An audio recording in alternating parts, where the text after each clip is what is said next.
June 15th, 1950. New York, Washington Square Park. Louis Armstrong sat in a small cafe at the edge of the park, coffee cup in hand, notebook open in front of him. He was working on a new song, but the words wouldn't come. The melody spun in his mind, but he couldn't find the lyrics. Louis looked out the window. The park was full, people enjoying the sunshine, children playing, pigeons flying, and in the center of the park stood a newly installed piano. The city had placed outdoor pianos in various locations as part of a Music for Everyone project, so people could play freely. But nobody was approaching that piano. As if it didn't exist, Louis found this strange. Why wasn't anyone playing? Then he understood. People were shy, afraid of making mistakes, worried about being judged. Louis shook his head. Music wasn't something to fear, it was something to share. Just as he was lost in that thought, a movement caught his attention. From the edge of the park, a small child was slowly walking toward the piano. Maybe 8, 9 years old. Torn pants, dirty shirt, old shoes on his feet. The child looked around, as if asking permission. Nobody was looking. The child sat at the piano, brought his hands to the keys, and began to play. Louis set his coffee cup on the table, because the melody the child was playing was magnificent. 15 seconds. He only played for 15 seconds. But those 15 seconds filled the park. People turned, listened, smiled, and right at that moment, a security guard walked up to the child, placed his hand on the child's shoulder. Louis froze. His coffee spilled. His notebook fell. But he didn't care, because something was about to happen, something that would change everything. Before we dive into this incredible story, please take a moment to subscribe to our channel and hit that notification bell. What you're about to witness is one of the most beautiful moments in Louis Armstrong's life, a moment that shows the true power of compassion and how one act of kindness can echo through generations. The information in this video is compiled from documented interviews, archival news, books, and historical reports. For narrative purposes, some parts are dramatized and may not represent 100% factual accuracy. We also use AI-assisted visuals and AI narration for cinematic reconstruction. The use of AI does not mean the story is fake. It is a storytelling tool. Our goal is to recreate the spirit of that era as faithfully as possible. Enjoy watching. To understand what happened that June afternoon in Washington Square Park, we need to go back several weeks. We need to understand what Louis Armstrong was going through in 1950. Because that moment with the child at the piano wasn't random. It was the culmination of questions Louis had been asking himself for months. Questions about purpose, about relevance, about whether his music still mattered. May 20th, 1950. Louis Armstrong's home in Queens. Louis sat in his living room, unable to sleep. It was 3 a.m. He'd just returned from a grueling tour through the South, 28 cities in 35 days. The exhaustion wasn't just physical, it was spiritual. At 48 years old, Louis had been performing professionally for nearly 30 years. He'd seen the music industry change dramatically. Jazz was evolving, bebop was taking over. Younger musicians like Dizzy Gillespie and Charlie Parker were pushing boundaries, creating complex intellectual jazz. And some critics were saying Louis Armstrong was outdated, too traditional, too commercial, too concerned with pleasing audiences instead of advancing the art form. Those criticisms hurt Louis more than he admitted, because Louis had spent his entire life advancing jazz. He'd transformed it from ensemble playing to solo virtuosity. He'd invented scat singing. He'd shown the world that a trumpet could speak, could sing, could express the full range of human emotion. But now, in 1950, Louis felt uncertain. Was his approach still valid? Did his music still matter? These questions haunted Louis as he sat in his dark living room that May morning. His wife, Lucille, found him there around 4, staring at nothing. "Louis, baby, come to bed," she said gently. Louis looked at her with tired eyes. "Lucille, what if they're right? What if I'm just an entertainer now? What if the real art is happening without me?" Lucille sat beside him and took his hand. "Louis Armstrong, you've touched more lives with your music than anyone I know. That's not entertainment. That's ministry. That's healing. That's art in its purest form." But Louis wasn't convinced. The next few weeks he struggled. He performed, but mechanically. He smiled, but it didn't reach his heart. He played his trumpet, but something was missing. The joy, the certainty, the knowledge that what he was doing mattered. Joe Glazer, Lewis's manager, noticed the change. "Lewis, you okay? You seem distant." Lewis shrugged. "Just tired, Joe, that's all." But it was more than tiredness. It was a crisis of purpose, a questioning of everything he'd built his life on. June 10th, 1950. Louis decided to take a few days off. No performances, no recordings, no interviews, just time to think, to breathe, to figure things out. He spent those days walking around New York, visiting places he'd played as a young musician in the 20s and 30s, trying to reconnect with why he'd fallen in love with music in the first place. One afternoon, he found himself at Washington Square Park. He'd performed there decades ago in the early days, playing for coins from passers-by. Now he was famous, but the park looked the same. Trees, fountain, people, music. Louis sat on a bench and watched. A street musician played guitar. A group of students sang folk songs. Children chased each other laughing. And Louis felt something stir inside him. Music was everywhere. Not professional, not polished, but real, authentic, joyful. That's when Louis saw the piano. It had just been installed that week, part of the city's initiative to bring music to public spaces. Louis watched it for an hour. People walked past it. Some touched the keys briefly but didn't play. Others stopped, considered, then walked away. The piano sat there, waiting, full of potential, but silent. Louis felt a kinship with that piano. He too felt full of potential, but somehow silenced by doubt, by criticism, by questions. The next day, June 15th, Louis returned to the park. He didn't know why. Something drew him there. Instead of sitting on a bench, he went to a small cafe with a window overlooking the park, ordered coffee, opened his notebook, tried to write lyrics for the song that had been haunting him for weeks.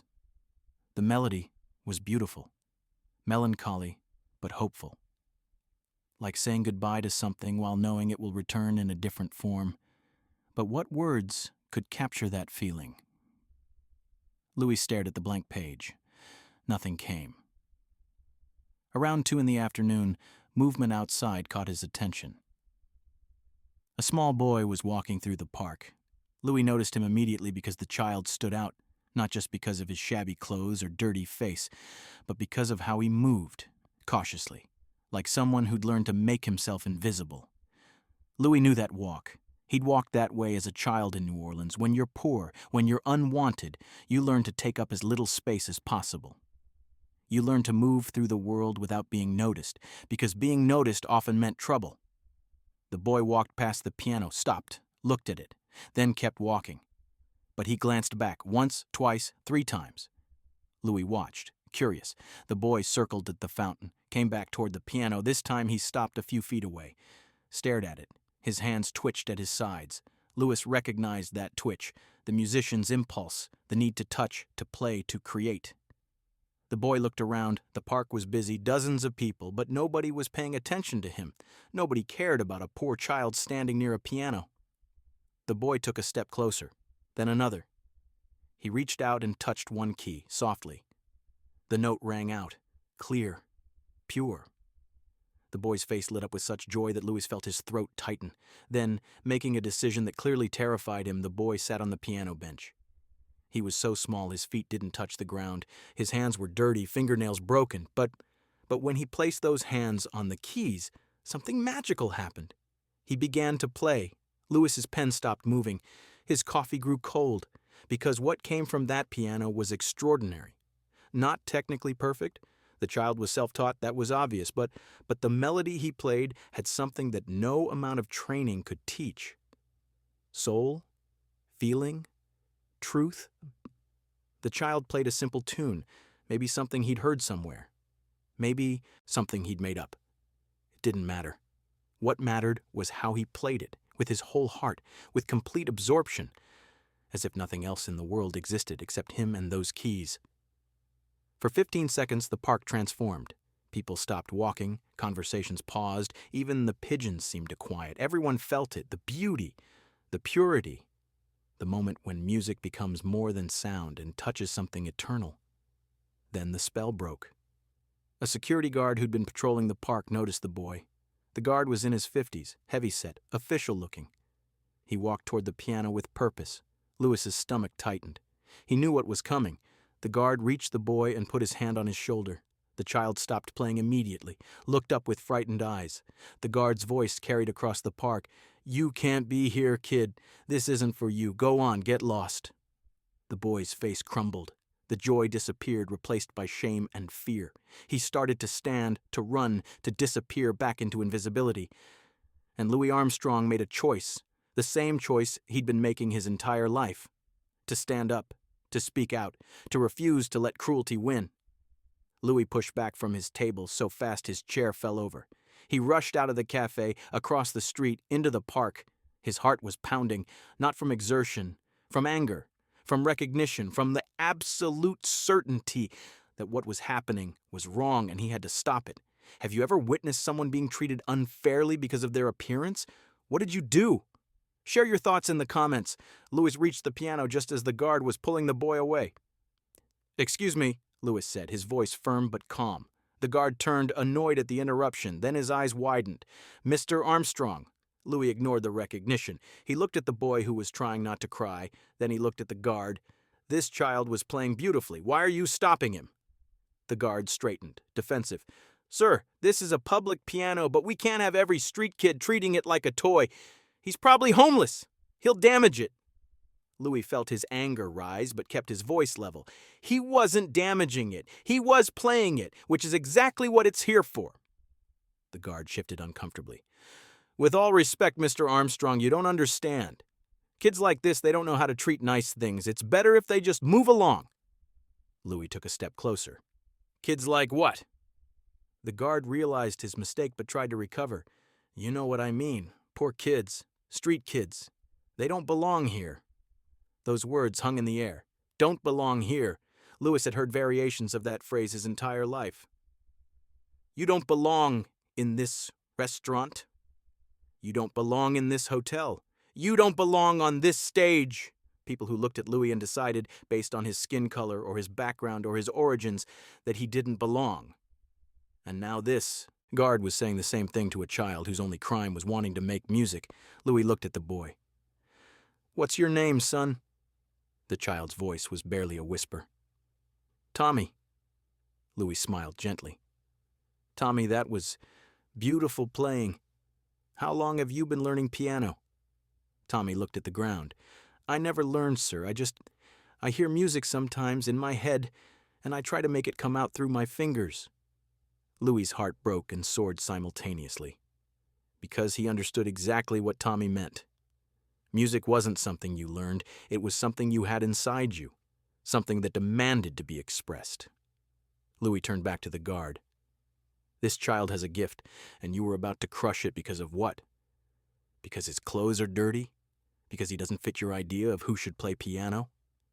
The guard's face reddened. "I'm just doing my job." Louis's voice softened. "Then do your job differently. Your job should be protecting music, encouraging it, not deciding who deserves to play based on how they look." A crowd had gathered, 20, 30 people, all watching, waiting to see what would happen. Louis addressed them all. "This piano was put here for everyone, not just for people who can afford piano lessons, not just for people who dress nicely, everyone. Because music doesn't care about money or status or background. Music only cares about heart. And this boy has more heart than most trained musicians I know." Louis held out his hand to Tommy. "Come on, son. Let's play together." Tommy's eyes went wide. "Really?" Louis smiled. "Really?" He sat on the piano bench and patted the space beside him. Tommy climbed up, settling next to Louis Armstrong, the greatest jazz musician alive. The crowd murmured in amazement. Louis placed his hands on the keys. "You start, Tommy. Play what you were playing before, I'll follow you." Tommy hesitated, then began. The same simple melody. But this time, after a few bars, Louis joined in. He added harmony, embellishment, jazz riffs that danced around Tommy's basic tune. What came out of that piano was transcendent. The simplicity of Tommy's melody combined with the sophistication of Louis's improvisation. Innocence and experience. Youth and wisdom. Learning and mastery. all woven together into something that neither could have created alone. They played for 5 minutes. When they finished, the crowd erupted in applause. Tommy was beaming. His earlier shame was completely gone, replaced by pure joy. Louis looked at the boy and saw himself. Saw the kid from New Orleans who'd found his way out of poverty through music. Saw every child who'd ever been told they didn't belong, but pursued their dream anyway. After the crowd dispersed, Louis asked Tommy to walk with him. They sat on a bench away from the piano. "Tommy, tell me about yourself. Where do you live?"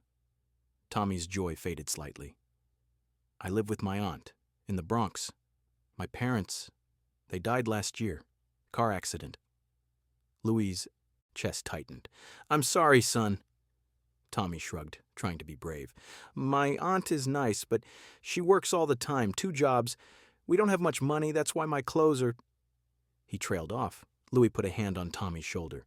"Your clothes don't matter. What matters is what's inside you, and inside you is something special. That music you played, where did you learn it?" Tommy looked embarrassed. "I sneak into churches sometimes. When they practice, I listen through the window and I try to remember what I hear. Then I find pianos, like at schools or in stores, and I try to play what I remember." Louis felt tears forming. This child was so hungry for music that he taught himself by listening through church windows one.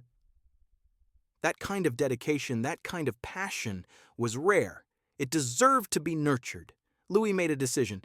"Tommy, I want to help you. Would that be okay?" Tommy looked suspicious. "Help me how?" Louis smiled. "I have a friend who teaches piano. His name is Professor Davis. He's a wonderful teacher. I'd like to pay for you to have lessons with him, real lessons, so you can learn properly. Please subscribe to our channel if this story is touching your heart." Louis Armstrong's generosity changed this boy's life, and we're about to discover the incredible ripple effects of that one moment of kindness. Tommy's eyes filled with tears. "Why would you do that?" "You don't know me," Louis's voice was gentle but firm, "because someone did it for me once. When I was about your age, a man named Peter Davis taught me to play the cornet. I was in a home for boys and I had nothing, but he saw something in me. He gave me a chance, and that changed my entire life. Now I want to do the same for you." Tommy started crying. Not sad tears, overwhelmed tears. "Nobody's ever been nice to me like this. Not since my parents died." Louis pulled the boy into a hug. "Well, that's changing today. You're not alone anymore, Tommy." Over the next few weeks, Louis arranged everything. He contacted Professor Davis, who agreed immediately to teach Tommy for free because Louis Armstrong asked.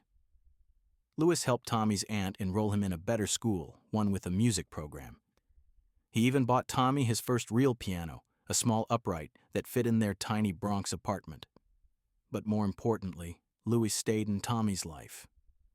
He couldn't be there every day because of his touring schedule, but he called regularly, asked about lessons, about school, about life. When he was in New York, he'd sometimes show up at Tommy's apartment with food, with encouragement, with presents. Tommy blossomed. The shy, scared child transformed into a confident young musician. Professor Davis reported that Tommy had natural talent, but also incredible work ethic. He practiced for hours every day, absorbed everything taught to him. Within a year, Tommy was playing at a level that took most students 3 or 4 years to reach. But the transformation wasn't just musical. Tommy, who'd been failing in school before, started excelling. He joined the school band, made friends, found community. His aunt couldn't believe the change. "Mr. Armstrong, I don't know how to thank you. Tommy's a different child, happy, hopeful. He talks about becoming a musician someday, like you." Years passed. Louis continued his career, touring the world, recording albums, becoming an even bigger star. But he never forgot Tommy. They stayed in touch, Christmas cards, birthday calls, occasional visits when Louis was in New York. Louis watched Tommy grow from a child to a teenager to a young man, and he watched Tommy's talent grow too. By the time Tommy graduated high school in 1962, he was one of the most accomplished young pianists in New York. He received a full scholarship to Juilliard, the prestigious music school. Tommy called Louis the day he got the acceptance letter. "I got in. I'm going to Juilliard." Louis, who was in Los Angeles at the time, started crying. "I'm so proud of you, Tommy." "So proud." Tommy's voice was emotional. "I wouldn't be here without you. You know that, right? You saved my life." Louis shook his head, even though Tommy couldn't see him. "No, son. I just opened a door. You walked through it. Everything you've accomplished is because of your hard work, your dedication, your talent." But Tommy disagreed. "You opened the door, but you also taught me something more important than music. You taught me that kindness matters, that helping others matters, that we're not alone in this world, and I'm going to spend my life remembering that lesson." After Juilliard, Tommy pursued a career in music, but not as a performer. Tommy realized his passion wasn't playing on stages, but helping others access music. In 1968, at age 26, Tommy opened his first music store in the Bronx. Not a fancy store, just a small shop selling instruments and offering lessons to local kids. The store's name was Armstrong Music. Tommy put Louis's name on it, with permission, as a thank you and a reminder of where he came from. The store struggled at first. Money was tight. But Tommy persevered, remembering Louis's words. "Anything worth doing is worth doing, even when it's hard." Then something unexpected happened. Parents in the neighborhood noticed that Tommy's store was different from other music stores. At most places, if you couldn't afford an instrument, you were out of luck. But at Armstrong Music, Tommy had a policy: no child will be turned away because of money. If a family couldn't afford to buy an instrument, Tommy would lend one. If they couldn't afford lessons, Tommy would teach for free or arrange for other musicians to volunteer. This generosity, this commitment to accessibility, was inspired directly by what Louis had done for Tommy 20 years earlier. As word spread, the store's reputation grew. More customers came. Not because it was the cheapest or fanciest, but because of what it represented: hope, opportunity, community. By 1975, Tommy had opened a second location, then a third. Each store followed the same philosophy: music should be accessible to everyone. By 1980, Armstrong Music had 10 locations across New York. By 1990, it had expanded to 20 stores in 5 states. Tommy became successful, but he never forgot his roots. Every store had a program for underprivileged children. Every location offered free beginner lessons. Every Armstrong Music sponsored young musicians who showed promise but lacked resources. Tommy often told interviewers about that day in Washington Square Park. "I was a nobody, a poor kid who wasn't supposed to touch that piano. But Louis Armstrong saw me, really saw me, not my dirty clothes or my poverty. He saw my potential, my humanity, my love of music. And he decided to nurture it instead of crush it. That moment changed my life, and I've built my entire business on the principle that everyone deserves a chance. That talent exists everywhere, but opportunity doesn't. My job is to provide that opportunity." In 1995, Tommy was interviewed for a major business magazine. The reporter asked, "Mr. Sullivan, Armstrong Music is now one of the largest music store chains in America. You're worth millions. What drives you?" Tommy's answer was simple: a debt. "Louis Armstrong gave me everything when he had no reason to. I'm spending my life trying to pay that forward. Every child who gets an instrument from us, every student who receives free lessons, that's me repaying Louis, one child at a time." Tragically, Louis Armstrong passed away in 1971, just as Tommy's business was beginning to grow. Tommy was devastated. He'd spoken to Louis just 2 weeks before his death. "Tommy, I hear your store is doing well. I'm so proud of you, son." Those were among the last words Louis ever said to Tommy. Tommy attended Louis's funeral in New York. He was among thousands of mourners, but he waited hours to pay his respects. When he finally reached the front, he placed something on Louis's casket, a small worn notebook. Inside was every piece of sheet music Tommy had ever learned, annotated with notes Louis had given him over the years. And on the first page, Tommy had written, "Thank you for seeing me when I was invisible. Thank you for believing in me when I couldn't believe in myself. Thank you for showing me that kindness can change the world. I will spend my life honoring your example. With eternal gratitude, Tommy." Today, in 2025, Armstrong Music operates over 100 locations across the United States. Tommy Sullivan, now in his 80s, has retired from day-to-day operations but remains chairman of the board. The company's mission statement, posted in every store, reads, We believe music belongs to everyone. Regardless of background, income, or circumstance, every person deserves the opportunity to create beauty. This company exists to provide that opportunity. Every June 15th, Armstrong music stores across the country offer free instruments to underprivileged children. They call it Louis Armstrong Day. Tommy started the tradition in 1972, 1 year after Louis's death. Since then, the company has given away over 50,000 instruments to children who otherwise couldn't afford them. Tommy estimates that because of Louis Armstrong's intervention in 1950 and the ripple effect it created through Armstrong music, approximately 500,000 children have had access to music education they wouldn't have otherwise received. 500,000 lives touched. 500,000 potential futures changed. All because Louis Armstrong looked out a cafe window one June afternoon and saw a child who needed help. In interviews, Tommy often reflects on that day. The security guard saw a poor kid who didn't belong. Louis Armstrong saw a human being with a gift. That difference in perspective is everything. It's the difference between a world where talent is wasted and a world where it's nurtured. I've tried to build a company that sees the way Louis saw. That looks beyond surface appearances to the potential underneath. The story of Louis and Tommy became part of music education lore. Teachers use it to illustrate the importance of accessibility. Business schools study Armstrong music's model of profit with purpose, and countless musicians, when asked about their inspiration, tell some version of the same story. Someone gave me a chance when they didn't have to. That's Louis Armstrong's true legacy. Not just the magnificent music, though, that endures. Not just the performances, though they're legendary, but the lives he touched, the kindness he showed, the example he set. Louis Armstrong understood something fundamental about humanity. We're not meant to journey alone. We're meant to help each other, lift each other, see each other, and when we do, miracles happen. A frightened child becomes a confident musician. A struggling student becomes a successful businessman. A single act of kindness becomes 50,000 instruments given away. A moment becomes a movement. That June afternoon in Washington Square Park wasn't about Louis Armstrong being generous, though he was. It wasn't about Tommy Sullivan being talented, though he was. It was about what happens when compassion meets opportunity. When someone with power uses it to lift up rather than push down. When someone with resources shares them rather than hoards them. When someone with influence speaks up rather than stays silent. Louis Armstrong did all those things that day. He used his power, his resources, his influence to change one child's trajectory.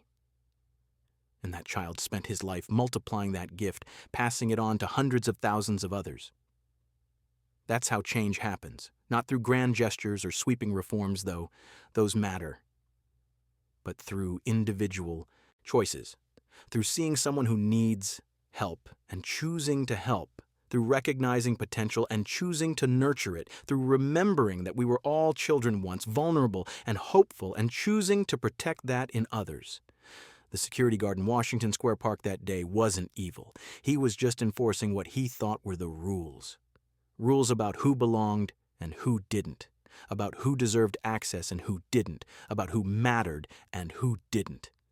Louis Armstrong challenged those rules not with anger or confrontation, but with a simple question: why not? Why shouldn't this child play piano? Why shouldn't he have lessons? Why shouldn't he be given the same opportunities as anyone else? And when no good answer existed, Louis created the opportunity himself. That's power, real power, not domination or control, but the ability to open doors that were closed, to create possibilities where none existed, to see potential where others see problems. Tonight, somewhere, a child like Tommy Sullivan exists, poor, talented, invisible, waiting for someone to see them, really see them. Not their circumstances or their clothes or their address, but their humanity, their potential, their gift. Louis Armstrong showed us what happens when we see, when we care, when we act. Tommy Sullivan showed us what happens next, how one moment of kindness can echo through decades, touching countless lives, creating opportunities that create more opportunities. This is the story we need to remember about Louis Armstrong, not just Satchmo the entertainer, not just the greatest jazz musician who ever lived, but Louis, the man who saw a child others ignored, who intervened when others looked away, who invested his time, money, and heart into someone he just met because he recognized himself in that child's eyes. Louis died in 1971. But in every Armstrong music store, in every free instrument given to a struggling family, in every child who gets to pursue their musical dreams because someone created opportunity, Louis Armstrong is still alive, still playing, still changing lives. And Tommy Sullivan, now an old man, still keeps that first piano Louis bought him. It sits in his office at Armstrong Music Headquarters, weathered, out of tune, but priceless, because it represents more than wood and strings. It represents hope. It represents the moment when one person's compassion transformed another person's destiny. And it reminds us all that we have that power, every day, in big ways and small, to see people who feel invisible, to help people who need help, to open doors that seem locked, to be the Louis Armstrong in someone else's story. That security guard walked away from the piano that day, probably never thinking about it again. Louis Armstrong walked away and changed the world. The difference? Compassion, vision, the choice to see humanity over rules, to prioritize people over policies, to recognize that the most important thing we can do in this life is help each other become who we're meant to be. Thank you, Louis Armstrong, for the music, for the joy, for the example, for teaching us that true greatness isn't measured in albums sold or stages played. It's measured in lives touched, opportunities created, kindness extended, and for showing us through your actions on a June afternoon in 1950 what it really means to make the world a better place. One child, one moment, one act of compassion. That's how you change the world. That's how you build a legacy. That's how you become immortal. Not through fame, through love, through seeing, through caring, through choosing again and again to be the person someone else needs. Louis Armstrong was that person for Tommy Sullivan, and Tommy Sullivan became that person for 500,000 children. The circle continues. The ripple spreads. The music plays on forever